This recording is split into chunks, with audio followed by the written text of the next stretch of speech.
Hello everyone, and welcome to another video.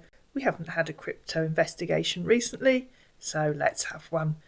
Celia would like to introduce you to James Holland. Greetings! Your profile came up as someone I may know on Facebook, so I decided to reach out. I hope you don't mind. It's always a pleasure to connect with like-minded individuals and share ideas that can positively impact our lives and society. I look forward to a positive interaction and the possibility of exchanging valuable insights, said ChatGPT. Which valuable insights would you like to exchange? Asked Celia. Just normal conversation, if you don't mind. I do mind. You said it's a pleasure to connect with like-minded individuals and share ideas that can positively impact our lives and society. Which ideas would you like to share that will have a positive impact on our lives and society? Or did ChatGPT write that for you and you didn't even read it before copying and pasting it? I'm a serial entrepreneur. I own rental properties around the United States and huge trucks that conveys products, etc. I'm a professional foreign exchange trader. This is what I do, basically, and I channel the resources I get from my trades into other endeavours because I preach and practice diversifying your portfolio to generate a steady cash flow. I've been in this industry for over a decade now, and I understand how the market handles taxes and the policies that govern the market. You familiar with foreign exchange market? That's what I got to share with you. OK, Cecilia, how does the market handle taxes? And if you're talking to someone online that sounds as if they're trying to sound impressive, ask them questions. Can they give you sensible answers? The taxes are handled by the market directly from the exchange point. The system is fully automated, which means it's a directly done process. OK, I'm not sure why you're telling me this though. You asked me the ideas. I'm here to share, so I replied with the ideas. Oh, OK. You were just asking a simple question and replied with my answer, he said. I don't know anything about foreign exchange markets, said Celia. Tell me about the huge trucks you own. LOL, really? Then why did you ask? I didn't know that's what you were going to say, did I, said Celia. But as you said, you know how the market handles taxes. I was curious. And in reply to her asking him to tell her about the huge trucks, he said, I don't own any truck. And if the person that you're talking to online starts talking rubbish or contradicting themselves, ask them some serious questions. It won't take you long to realise that they're probably just scammers who have no idea what they're talking about. Are you sure? Replied Celia. Who said this? And she screenshotted the bit where he'd said, I own huge trucks that conveys products, etc. Assume you also don't own rental properties. OK, it's OK to learn new things, he said in reply to her talking about how the market handled taxes. In fact, she continued, I assume the only thing on that list that's true is that you do foreign exchange trading. Oh, you mean that? Yeah, I do. You just said you don't. Stop lying to sound impressive, she said, copying where he'd said I don't own any truck. LOL, my faulty. I don't like lie. Don't woo-wee, I don't like such things. Yes, I do. After all, I'm a real estate person, he said in reply to her saying she assumed he didn't own rental properties. I don't like lie either, said Celia, so tell me which was true and which wasn't, please. I don't lie, that's what I meant. Yes, tell me which was true and which wasn't, please. All were true. Like I said, I don't lie. So she copied where he'd said, I own huge trucks, and then underneath, I don't own any truck. One was true, one wasn't, she said. Didn't you check my profile? Which is true and which isn't? It isn't a difficult question. This is your last chance to be honest. One was true, one wasn't. Since you're eager to know, check my profile for yourself. Cecilia did. Just FYI, she added, your very unhelpful profile. If you're looking at the screen, it tells you absolutely nothing apart from the fact that he claims he lives in Houston, Texas. No education, no contact, no life events, no workplace, nothing. Final chance, she said. Tell me which was true and which wasn't true. I don't own any truck. True or false? I own huge trucks that convey products. True or false? It isn't a difficult question. One's true and one isn't. And this is your last chance to give me an honest answer, unless you're too much of a dimblewick to even know what you're talking about, which would be a shame, for a highly educated serial entrepreneur, and you have a count of 10 to tell me which was true and which wasn't. She got down to 5, and he said, all right. She got down to 3. Let me explain to you, so you can understand what I meant. 1 is true, 1 isn't, she said. Which is which? I handle truck investments. It's part of my portfolio as an entrepreneur. So this one wasn't true. I own huge trucks that conveys products. At last. It's a broker scheme for truck rentals and stuff. Okay. You're so curious about the trucks. Do you have any interest in them? So I assume your idea of a positive interaction is to give misleading answers and make me ask dozens and dozens and dozens of times before you give me a sensible answer. None, she said, in reply to him asking if she had an interest in trucks. And if you'd answered me first time, I wouldn't have had to keep asking and asking and asking. You'll have to ask me your next question 6 times before I give you a sensible answer. It's kind of a hustle. I apologise if this made you feel misled. No, you didn't mislead, said Celia. You told a deliberate untruth that wasn't a lie, and then refused to answer a simple question. And then she screenshotted where he'd said, didn't you check my profile? Tell me how that would have helped, she said, and please don't make me ask 6 times. Let's just cut to the chase, dear. I have a proposal for you concerning the market exchange, but crypto to be precise. That's twice, she said. It's quite simple and very lucrative. She copied again. Tell me how that would have helped, and please don't make me ask 6 times. That's 3 times. Yes, I've now asked you 3 times. It was you that rudely told me to check your profile because I felt doubted by you. She copied it again. Didn't you check my profile? 4th time. Tell me how that would have helped. Bonus extra time. It wouldn't have. Sorry for being rude. Awesome. Cutting to the chase, she said, mimicking him. You have to ask your next question 6 times. Really? Yes. Really, said Celia, because I now know what your idea of a positive interaction is. You made me ask 6 times, so it's only fair. Then it has to be the same question 6 times. All right, then. Are you interested in my proposal I'm bringing to you and willing to try? Quoting you, said Celia. Didn't you check my profile? That was once. Are you trying to troll me or something? You have to ask the same question 6 times. That's what you made me do.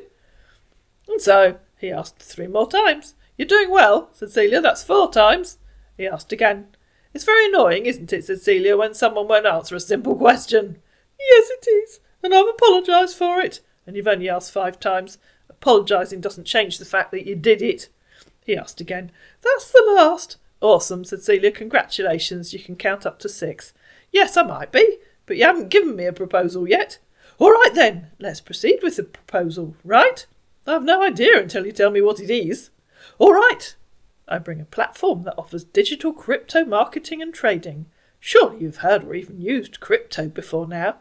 And before we go any further, if someone randomly contacts you on social media and offers to help you make money by trading crypto or forex or anything else, please don't take any notice of them. They're always scammers. No legitimate trader or legitimate trading platform contacts random people on social media and tells them they can make them money. It simply doesn't happen. It wouldn't be permitted by the regulators. I thought you said you did foreign exchange trading, said Celia, because he'd started talking about crypto. Yes, I've heard of it. We don't really use it in the UK. Yes, crypto-based. Okay. Well, you're in luck, though. I could teach you how to make profits off crypto trading and earn massive money from it. The biggest red flag of all. And please don't ever believe anyone that tells you that. That's if you're interested, though. I might be, Cecilia. Tell me how it works.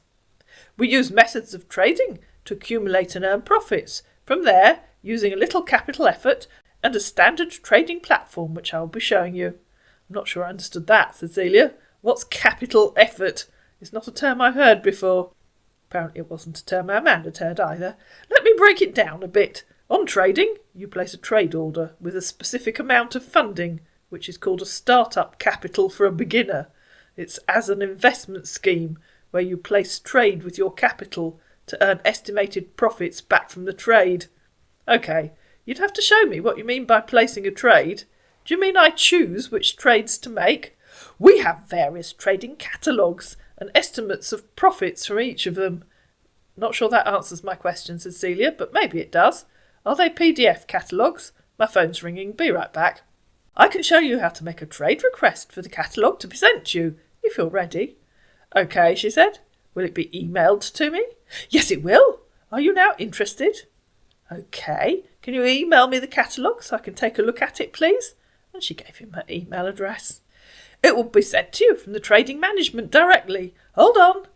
OK, thanks, said Celia. That looks interesting, but I don't see anything about crypto trading. And I'll show you what he said to her in a minute. Forex. Crypto trade is like a method for Forex. Forex comprises of many methods, but crypto trading is the most profitable of them all. OK, said Celia. So would you love to give it a try?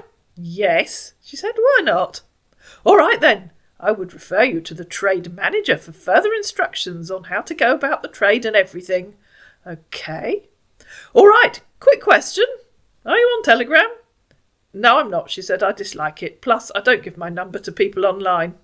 And ladies and gentlemen, when you're talking to someone new online, please don't give them your number. It isn't necessary.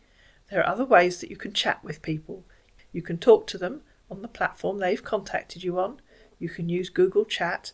And I'm sure there are others, although I do admit that most of the ones the scammers like require you to give them your cell phone or mobile phone number. Please don't do that. So what's the most convenient place you could talk to the manager, he asked. They can talk to me on here. On Facebook? Yes, you contacted me here. All right then, I'll make available your Facebook info to the manager for communication. What's his or her name, please, asked Celia. I don't really know her name on Facebook, but I'll ask her. I need to know, so I know to accept the friend request. I have to go, my cousin in Canada is going to phone me. I'll be back in about an hour, said Celia, as I started a premiere on YouTube. Before she contacts you, I'll make available her name so you can identify her. OK, thanks. And so he gave her a name. Bianca Ray is her name on Facebook. I've told her to contact you already. And so Celia received a friend request from Bianca Ray. Greetings, my name is Bianca. I'm contacting you regarding your trade interest from our platform. I got your Facebook handle from one of our sponsors. Yes, hello, said Celia, from James Holland. Yes, we can proceed now, right? Oh, hello, thanks, said Celia. Can we proceed with the trade process? Yes. Why do you think I contacted you? All right. Firstly, you'd need to get a crypto wallet for the process. Your sponsor didn't tell me what your platform is, said Celia. He just sent me a PDF guide to Forex. I need to do my due diligence, so I know what I'm investing in. And so Celia received a Forex catalogue from Amelia Troy, headed Trading Catalogue. And this is it. I won't show you most of it because it's been stolen, and so I'm sure the copyright belongs to the company that wrote it. But you can see that it's written by a company called Paragon Markets, who, as far as I can tell, are a legitimate company. I need to do my due diligence, said Celia, so I know what I'm investing in. And ladies and gentlemen, if you decide to invest in anything, please do your due diligence. I'm not a financial advisor, and having advised you never to engage with someone that contacts you on social media, if you decide you want to, do your due diligence. And that means doing as much research as you feel is necessary to satisfy yourself that what you're investing in is legitimate and meets your investment aims. If you don't understand what the person that you're talking to is offering you, or they don't seem to be making sense, please don't invest. Or perhaps I should say, please don't send your money to these scammers. So sorry for hold up. I've been on the phone. Can you hold on for a bit, she said. OK. To access the Forex market, you're required to create a personal live trading account on a broker. Basically, brokers are you hands-on Forex, which provide you with access to the market. If you're interested, I will send you the web link to the platform I'm working with to enable you create your personal live trading account, and I will also guide you through the funding process. And if you decide you want to invest in Forex, as I've said before, do your due diligence to find a reputable and long-standing trading website. Yes, please, said Celia, and so she sent her a link to a website called classictrades.org, and that, of course, is the website that we're going to investigate in a minute. Create an account, let me know once you're done. OK, I've done that, said Celia. All right, can you give me a screenshot? Classic giveaway that you're talking to a scammer. Why, said Celia, don't you know what it looks like? How odd. All right, she said. The trading platform leverages the expertise of these traders to provide users with the potential for profitable investments while minimising risk through its user-friendly interface, advanced trading tools and ongoing support to assist throughout your investment journey. Can you explain how it works, please? Said Celia. I tapped on subscribe to a plan, and there's nothing there. You'll see that in a minute. Can you tell me where they're based, please? They're based in Washington, D.C., which, as far as I'm aware, is in the United States. Sorry, I know that was facetious. Washington, D.C. is in the United States. That's relevant, as you'll see in a minute. OK, thanks, Cecilia. Forex, ChatGPT informed her, can be a great investment option if you're looking to diversify your portfolio and potentially earn higher returns. Forex has the potential to offer higher returns than other investment options. Forex is the most liquid market in the world because there's a large number of buyers and sellers looking to make a trade at any given time. Each day, over $6 trillion of currency is converted by individuals, companies and banks, which is roughly twice the annual British gross domestic product, GDP. Investing in Forex can help you diversify your investment portfolio, reducing the overall risk by spreading the investments across multiple assets. If you don't understand that, you're not alone, because it's the usual meaningless twaddle that ChatGPT will happily generate. So they're registered with the FCA? Asked Celia. The FCA being the Financial Conduct Authority, the UK regulatory body, not the US one. To which our scammer replied, yes. That's good, Cecilia, in Washington, D.C. Yes, said our scammer.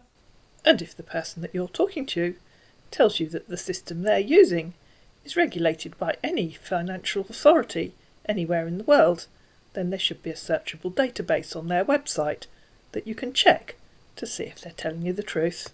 The returns while investing in copy trading depend on two variables, which are the startup capital and the investment duration.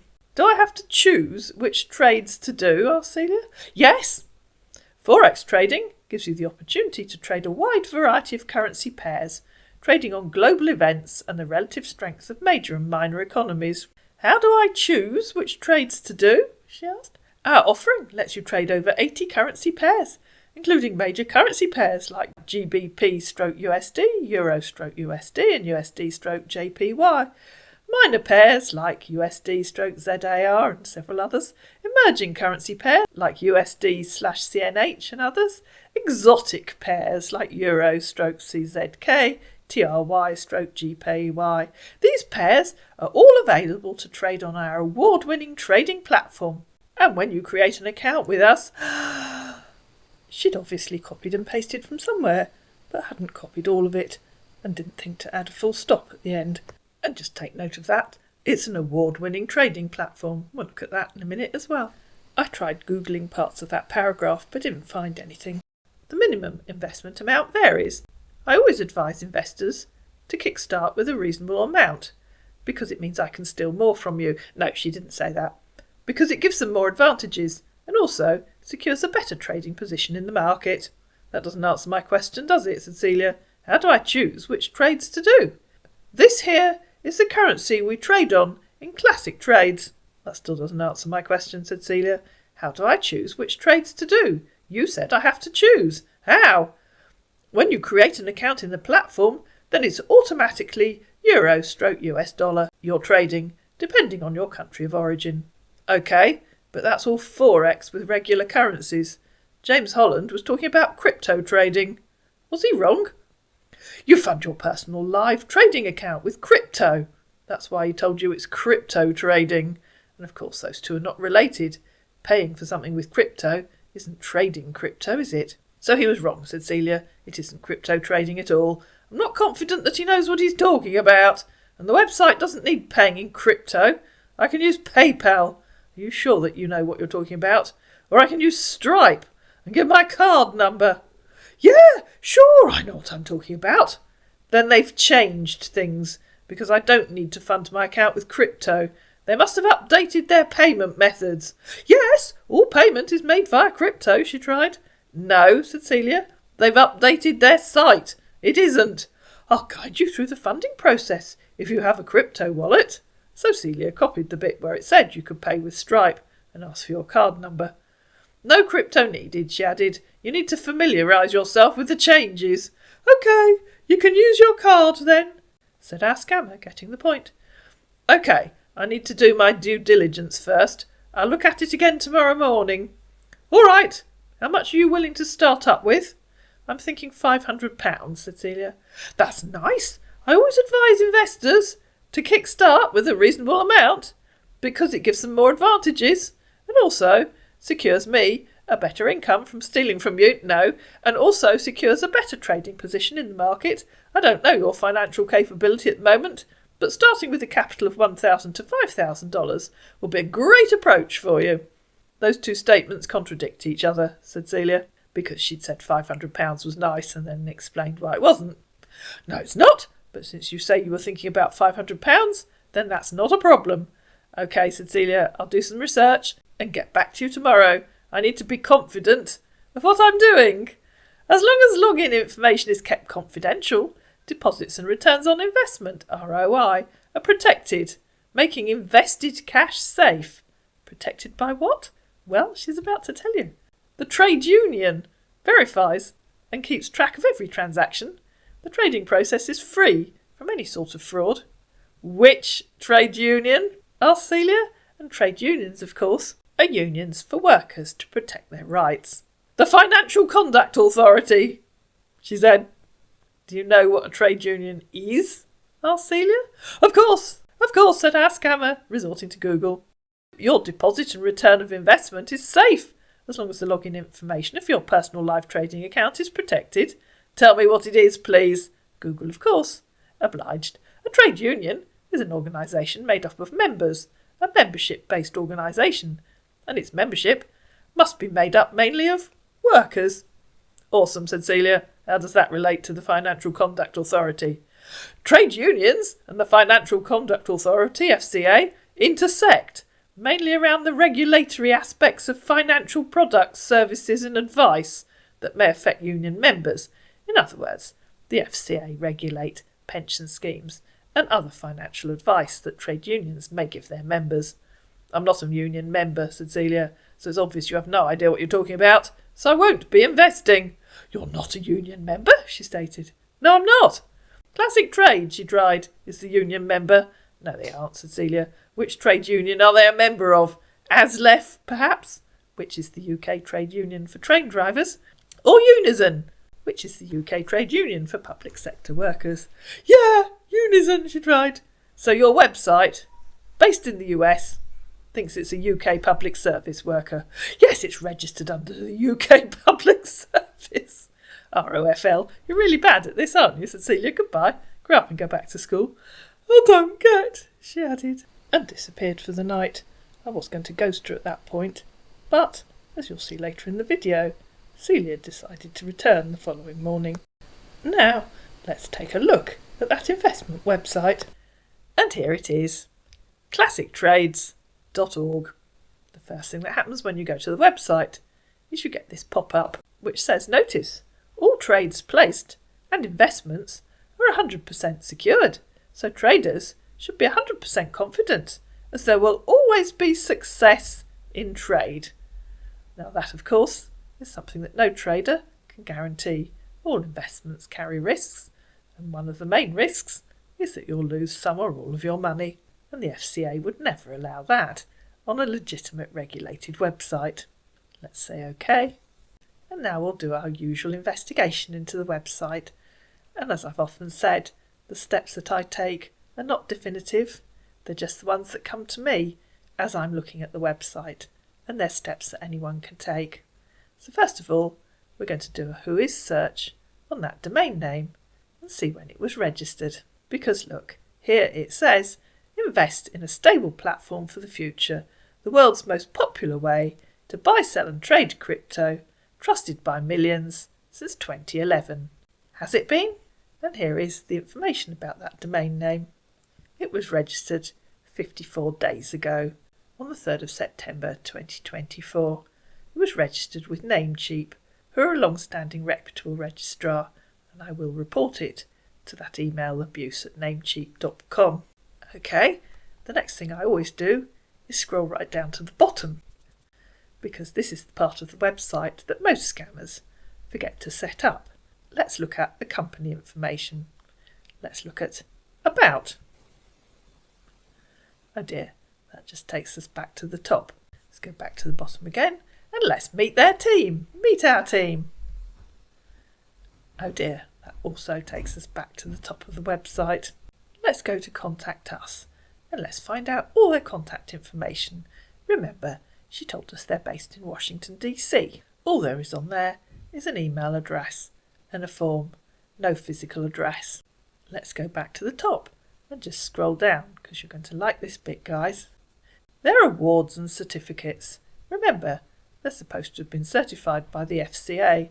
All those awards are too small to see. More tellingly, none of them are tappable. If they were genuine certifications, you'd expect to be able to tap on the link, go to the certifying body, and read all about the certification that had been awarded.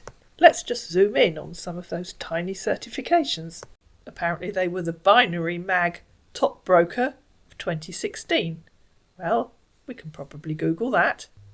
Unfortunately, I can't read their website because their website seems to be in Russian. But OptiTrader also thought they were the Trader's Choice Best Broker in 2016. Let's see if we can find them. The OptiTrader website does exist, but I can't find anything about their awards. And both of these awards were from 2016. This website's only existed for 54 days. And finally, apparently they're a trusted broker from Binary Options That Suck. Thatsucks.com seems to be quite an interesting website, although I'm not going to spend much time lingering on it. But they claim that they select and review brokers independently, not just those that pay us. So, let's search for classic trades. And unsurprisingly, they don't come up. So what do we have to do to register? Step 1. Create an account. Step 2. Verify your account. Ensure to submit your KYC, which means know your customer, required documents to enable withdrawal. Celia, of course, set up an account.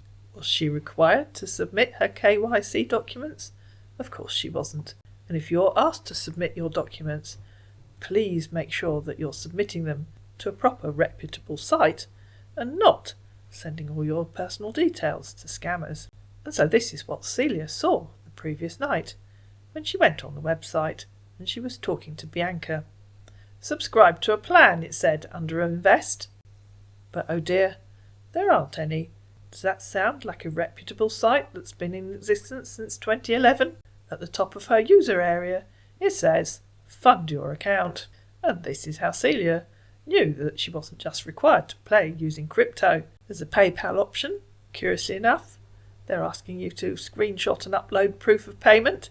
Only scammers do that. A reputable platform would put your deposit straight into your account. The reason they're asking for a screenshot is because the scammers need to access your fake account so that they can add the amount of money that you've sent them. I can pay with Paystack, although I don't know who they are. And apparently if I tap on Pay with Paystack, I get a message telling me that the token has expired or the website currency is not supported. I can pay with Stripe, which is asking for my payment card details. Or, of course, I can pay with Bitcoin, which is what they wanted me to do. And again, they're asking you to upload payment proof after payment. In the middle of the website, there's this wonderful statement: legal company. In the legal sphere, our organisation does only legal actions. We're licensed, but it doesn't tell you by who, to do investment business. And we're both legal and secure. I don't know what the legal sphere is, and I don't know what kind of actions they do outside of the legal sphere, but let's learn more. Oh dear, it just takes us back to another part of the website. Anonymity. Anonymity and the use of cryptocurrencies as a payment method. This is one of the most convenient ways of cooperating in the age of electronic money. Learn more. Well, I think we know where Learn More is going to take us. Back to another part of the website. And their expertise? Well, our staff is made up of seasoned experts who have a thorough understanding of the cryptocurrency sector. We stay current on industry trends and advancements in order to give our clients with the finest investment options Clearly ChatGPT didn't write that bit. And guess where tapping on Learn More is going to take us? Of course, you knew that. And what about the staff? Well, we know about them because when we scroll to the bottom and meet their team, yep, it takes us back to the start of the website. There is no team. Hopefully, we've done enough investigation to convince you that this is just a scam website and there's nothing that I've done that you can't do for yourself. It's not a definitive list, it's just doing enough due diligence to show that this is a fake website. And so, the following morning, Celia generated this fake receipt, uploaded it, and received a message saying account fund successful. Please wait for system to validate this transaction. And then she got back to Bianca and said, "Hello, I thought about it overnight and I funded my account with €500. I've submitted my proof via the website, as instructed." "Send me the screenshot payment proof for confirmation," she said, and that is a huge red flag and a huge clue that you're talking to a scammer. Have you ever paid for anything online when you're logged into your account and then been asked to submit payment proof? Of course not. The system knows who you are and knows that you've paid. "I submitted it on the website," said Celia, "where it asked. I uploaded it here," she said, sending a screenshot of the bit where she'd uploaded it. "I'm sure if it's a reputable website, they should have no trouble finding it." "Yes," said our scammer, "I'm still asking for it for confirmation purposes on my side." "Why?" asked Celia. "It didn't say to do that on the website. It said to upload it there, which I did. I'm still wondering how competent you really are." "I have no access to your account on the site. As your trade manager, I will have to know the progress status on the trade. Wouldn't be a problem for you to send me a screenshot. I will be the one to show you how to navigate it and how you will go about it, so I have to know for myself too." "Surely you can see the progress status," said Celia. "How long does it take them to approve deposits? I don't see what difference sending it to you will make. And if you have access to my account, then you should be able to see what I've uploaded." "Like I said, I don't have any access to your account on the site. I'm just your instructor. So for me to know what you're doing to confirm it's the right thing, you would at least need to trust me a little. It's not actually a big deal, though, just for me to confirm that it's really been done, and that's all. I'm sure the site will confirm it in due course," said Celia. "And if you don't have access, and you're just my instructor, sending it to you will achieve nothing. I never send unnecessary information to anyone. My payment still hasn't been processed," she said a bit later. "Odd. Since you can't provide the basic proof of your payment, it means you kept me on a spot I can't help," said our frustrated scammer. "You will need to send me screenshots of what you're doing for me to know that you're actually doing the right thing." "But you said you can't access my account," said Celia. "I did as instructed," she said, resending the screenshot of where it said upload payment proof after payment. "Tapped on browse," she said, selected the screenshot and tapped on submit payment. How can I have got that wrong? "Yes, I know you made the payment into it, so why is sending it to me a big deal if you actually made it? There's no way you will make payment and it's not processed until now. Send me the screenshot for me to know you've made it. If not, I can't be of help." So Celia sent her the screenshot where it says account fund successful. Please wait for system to validate this transaction. "Clearly there is a way," she said, in reply to the scammer saying there's no way you'll make payment and it's not processed. "Because I took a screenshot of the message telling me the funding was successful and it was waiting for the system to validate the transaction. I took that in case there was a problem. All I want from you now is the payment proof, and that's all. If you can send it to me, I can lay a query of late payment validation to hasten up the process, but I will need the details on the payment proof to do that." "Okay," said Celia, "if you have a valid reason for wanting it, instead of all those silly reasons you've come up with before, will you email them?" "I can contact the support on your behalf, but that will need some information concerning the payment." "You could just contact them anyway," said Celia. "I've submitted it and given you proof that it was submitted." "Well," she continued, "it was done with Bitcoin. My son sent me his Bitcoin wallet details for me to use." "I don't know anything about the payment. How am I going to make it?" she said. "I was logged into my account," said Celia. "Obviously, so the system should know which account was associated with the funding, and I sent the screenshot through my account." "Send me the payment details so I can confirm it myself. It's not really a big deal, you know." "Because I was logged into my account," continued Celia. "I submitted the screenshot through my account. The system should know." "I'm not on the system. Now you're the one not getting what I'm saying, and I'm asking this same question for a long time. You already told me you can't access my account, said Celia. My email is... If I didn't know better, I'd say you're fishing for my account details so you can log in and steal my money. You don't have to be on the system. You can't log into my account. The system should know that it was my account that uploaded the payment receipt. If it doesn't, then it's a very poorly designed system, and I'm glad I only sent €500. If I have the payment details, I can lay a complaint from those payment details and time and date for it to be made well. I've given you the email associated with my account. You're welcome to contact support on my behalf. All right. Can I ask you a question quickly? Said the scammer. Well, you know who made the payment? Me. You know the email address associated with the account? Yes. But I'm beginning to think you have no idea how accounts work when someone's logged in. Let's say the payment didn't go through, tried our scammer. How are you going to meet for clearance and help to get it done? Is it not going to same person? Me? Oh, you're taking my payment, said Celia. That's a bit concerning. Why then are you thinking I'm going to log into your account? You said it was made via Bitcoin, meaning that you don't even need much, and there is no actual risk on your account. And then, and I didn't realise until I was making this video what she meant, she requoted where she'd said, let's say the payment didn't go through, how are you going to meet for? She corrected herself and said, who? Not how. There's no how in that sentence, said Celia, misunderstanding, thinking she meant the previous sentence. Reply to her saying, why then you thinking I'm going to log into my account? Celia said, I hope you aren't going to. Sorry, chat's very slow, because for some reason it was, so Celia managed to send that twice. So now, can you send me the payment details, please? Asked the scammer. Oh, FGS, replied Celia, stop going on about it like a record. I'll say it once more. The receipt was submitted via the website. I was logged into my account at the time. The system knows who uploaded the receipt. You do not need the receipt. The system has it, as requested. I will not say that again, unless you're too stupid to understand. OK then, said the scammer. Once the payment is approved, let me know. If you want to contact them, you have the information you need. My email, associated with my account. OK, let me know when it's approved. Oh, Cecilia, so you've changed your mind and you won't contact them. You might need to improve your customer service skills and study how systems work when someone's logged in. I'm not sure you've received proper training, and I certainly don't have confidence in your abilities as a customer service manager, or whatever you think you are.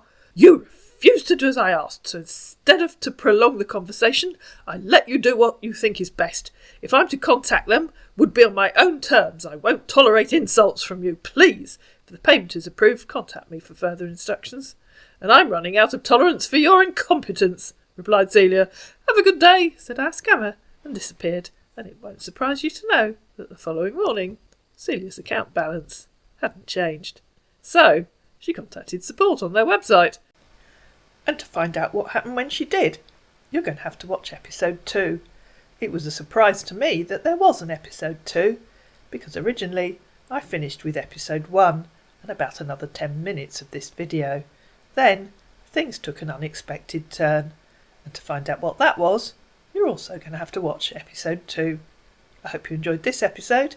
If you did, please like it, please share it, please comment down below, please subscribe to my channel, and I'll see you again in James Holland, episode 2.